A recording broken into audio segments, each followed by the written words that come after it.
Thanks. Love you, Abraham. And you too, Esther. We're all in this together. Yes. So you say who I really am is source energy, focus, and a part of me. And a part of me is focused into this physical. Who you really are is the perspective of source and the perspective of your human personality. That's who you are, because you can focus there or there. You are all of that. You are an extension of source energy. And the closer alignment you have as you are that extension, then the more power you feel, and really the more pure positive emotion you feel too. You are both of those. And you cannot separate yourself. You cannot get so far that you're separate from that. You always are that. And sometimes you're in human form and you are that. Okay. So as you said it, a part of me is focused into this physical body, while the greater part of me remains non-physically focused. It's the same thing as saying, I am an accountant and I also like tennis. There are many facets of who you are as you are here in your human form. And so there are many facets of who you are as you are in your non-physical form. And this personality is one of them. I'm just wondering, while I'm focused in this physical body, working, what's this non-physical focus that focused with you on everything that you're thinking about? So the focused right there with you, okay. With usually a different take on everything. Yeah. Always knowing, always loving, never hating, always feeling confidence, never feeling insecure, always with clarity, never feeling confused. When you focus, your inner being focuses with you, but the perspectives may be different depending upon what you've been practicing or what you've been trained by the people at school that want you to show up on time. So if I'm focused, and because you've also said where I may focus on unwanted, which creates the desire of what I want. Which is really, when you focus on unwanted, you're not out of whack with your inner being, because your inner being knows you came here to sift and sort and decide. So your inner being just has a step 5 moment while you do that.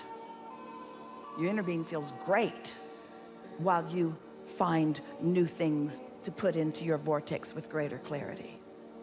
Okay, so it's just a faster, or I don't, because inner being is focused on the wanted aspect. Your inner being never looks back. That's the difference between you and your inner being. Your inner being never yearns or needs. Your inner being stands in the fullness of all that you have become. Now, feel the distinction. So as you stand without something you want, let's say without enough money, and you want more prosperity, your inner being already is living the vibrational prosperity. And so when you focus in opposition to what you've asked for, your discomfort is because you're focused away from your inner being. It's not the absence of the money that's causing you to feel bad. It's the denying who you've already become and not letting it come in fully. Did you get that? When you ask, it is given. Someone should write a book. When you ask, it is given. It is yours. It is yours to claim. And when you feel negative emotion, it's because you're looking in opposition while your inner being is looking completely in full embracing of what you've been asking for. Okay. And I don't know how this relates, but there's something about the wanted, like source of wanted. Something about how inner being and the greater part of me is focused on the wanted or the desired part versus unwanted. So what is the source? It's not quite like that. You see, because when any of us use the word want in your physical human vocabulary, it sounds like something not yet fulfilled. I'm still wanting for this. But as far as your inner being is concerned, when you ask for it, it became a vibrational reality, because you sifted through the physical environment and through the ethers and identified a desire for it, and it became, and your inner being became it as it became. So now the cooperative components to it are all being gathered. And so it exists as a now reality. But when you look too soon for the manifestation of it, so you deny the existence of it vibrationally, it's your denial of what you have become that causes your negative emotion. We've never said that more clearly. Did you hear it? When you ask for more of something, whether it's a relationship or more money or a different car or no matter what it is, when you ask for it, there is a part of you that now is that. In other words, now you are the person with that. Now you are the consciousness with that. You can't separate the money that you are asking for from you, the holder of the money that you are asking for, because your experience caused you to ask for, you didn't ask for money that you're going to bury in the backyard and be apart from, although some people do that. You're asking for the prosperity. So the whole package has become, and then when you take score and you say, well, it isn't here yet, it's not in my bank account yet, now you're denying something that you already are. Can you feel that? It's like not letting yourself be something that you already became, and it's because of a flawed premise. We get it. Humans think that the only prosperity that you really own is that which is in the bank, that the bank agrees with, or that's in your hands, or that other people can see. You're not taking credit or score of your vibrational reality. And so it's important. We got to lay that basis first before any of this makes any sense. So when you feel bad because you don't have something you want, you're not missing on the thing or the person or the money. What you're missing is the you that you created with it. It's the you that your life put into being, and that's hard for you to hear. Someone new to this would be looking up here thinking that there's a crazy woman talking with you, because we're telling you that there's something that exists that you can't see. But you've got to accept that there is a vibrational premise or a vibrational beginning of all things that you are going to see. You've got to accept the reality that these vibrations are turning to thoughts, and that these thoughts are turning to things.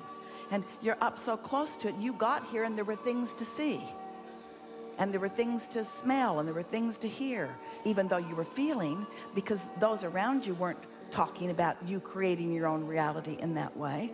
So it took a little while, but it didn't keep you from creating your own reality. You still explored the contrast. Nobody needs to know this in order to fill your vortex full of things and then find a happy moment and let some of it in. That's how most of the world is living, and that's just fine. Life is set up in a way that causes the expansion and the evolution, and it works just fine. You can't stop exploring contrast. You just can't. You live in it.